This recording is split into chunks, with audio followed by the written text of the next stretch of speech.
The former military leaders here know that even in civilian functions, there can be a coup d'etat. The master of ceremony has hijacked the program, and I'm only going to come and make a protocolary welcome. I thank God that I'm able to be here today. A few weeks ago, I would have been here. I would have been in Lagos and Ogun State for another great leader, Chief Oluwadebanjo, who passed away about the same time as our father, Chief Edwin Clark, passed away. But 13 years ago, I lost my wife to cancer.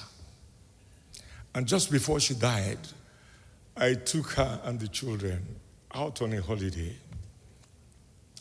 And we went to a gym, and I tried weightlifting. And we were 5. And we kept eliminating the poorest until it remained 2 of us. Myself and a very old white man, who I thought it would be wrong for him to beat me. So I mustered all the strength, and my wife and children were also watching me. I finally beat him, but at the point I beat him, I noticed a crack at my back. I didn't take it seriously until the following morning, and I couldn't get out of bed. My wife and my first daughter had to clothe me. An ambulance had to take me to the aircraft. It was the first time I knew that you could use a lift by the hand of the steps in the aircraft. And I was flown back to Dallas and straight to hospital for an operation. The operation was very successful, but last year it started again, and I can hardly run now. So forgive me for my trepidation in walking to the stage. In 1970, I returned to Biafra hinterlands of Enugu. I'm sure General Gowon would not like me to call this Biafra. We had all escaped Enugu a few months after the declaration of Biafra, following an indiscriminate bombardment of civilian settlements by the federal troops. At Enugu, I enrolled back at my famous secondary school, College of Immaculate Conception, Enugu. In the classrooms, we sat on blocks or pieces of wood or on the floor. Our libraries in most secondary schools in the East then were either looted or burnt to the ground.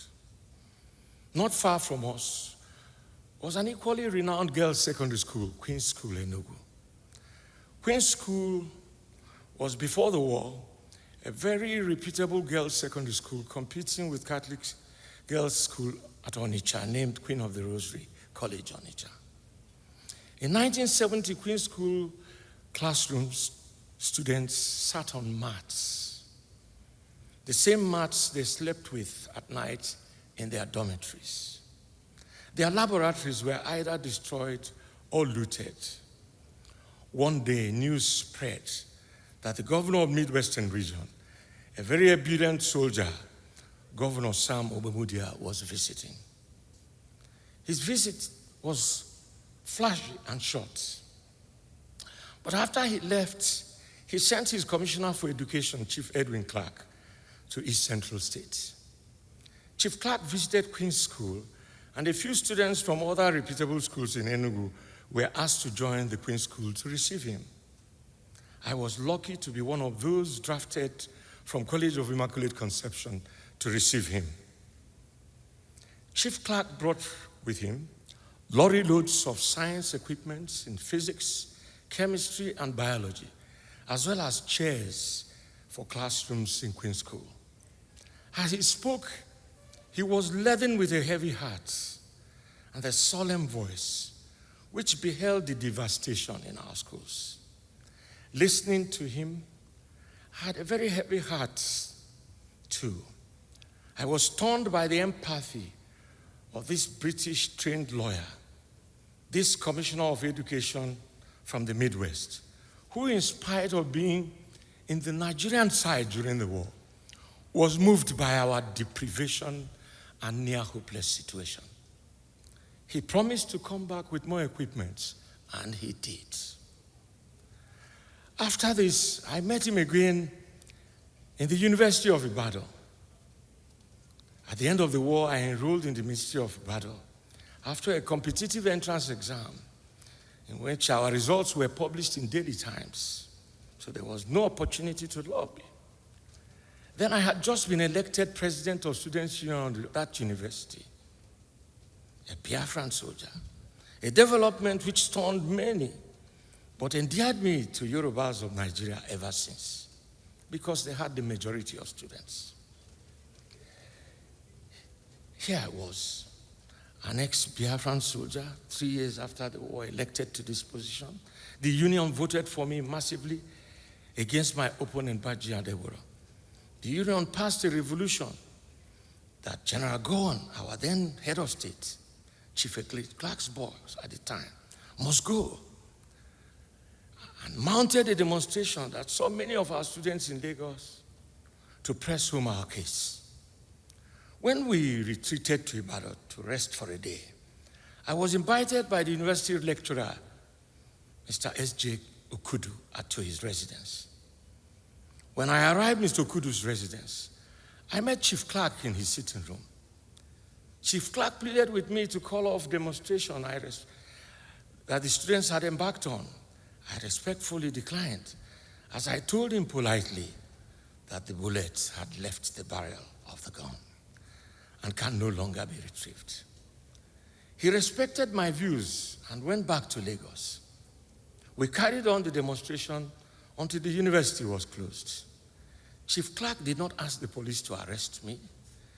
Instead, he confided in my late brother, who had become acquainted with him when he was in London studying at the London School of Economics, the school I also attended. He told my brother that he admired my guts. When I left school and joined politics, after 5 years of working, Edwin Clark spotted me and became a father, a counselor, a pilot in the rest of my political life. Even in the last 10 years, Chief Clerk would receive me in his bedroom when he was too tired to come downstairs.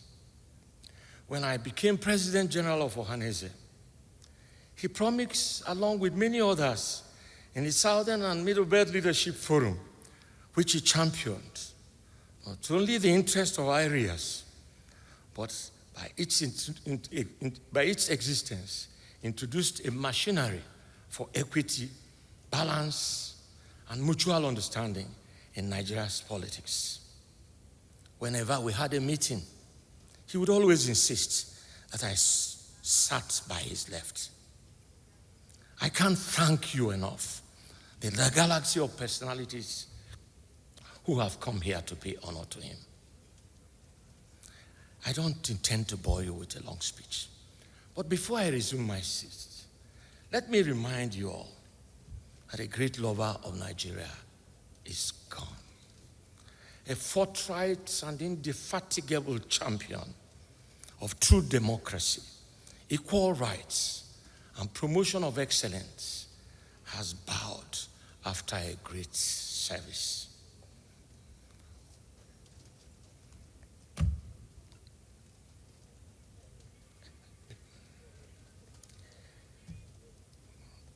Before I resume my seat, I said, I thank you for coming.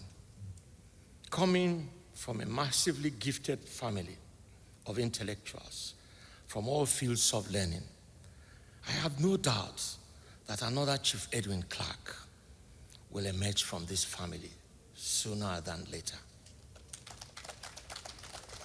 I am also sure that many of us here will, in the balance of our lives, strive to keep his struggles for the redemption of our country alive. And by the grace of God, achieve the dreams of our founding fathers for a country of bountiful opportunities, an exemplary citadel for peace, progress, and justice. President Jonathan, I thank you for your advocacy in recent times. General Gowon, I'm expecting you to speak. The people of Nigeria The people of Nigeria are looking for a father, a courageous father who can speak truth to power. So was Chief Edwin Clark. No greater tribute can be paid to him than to make sure that we do not leave our country void of people of his characteristics. Thank you for your kind attention.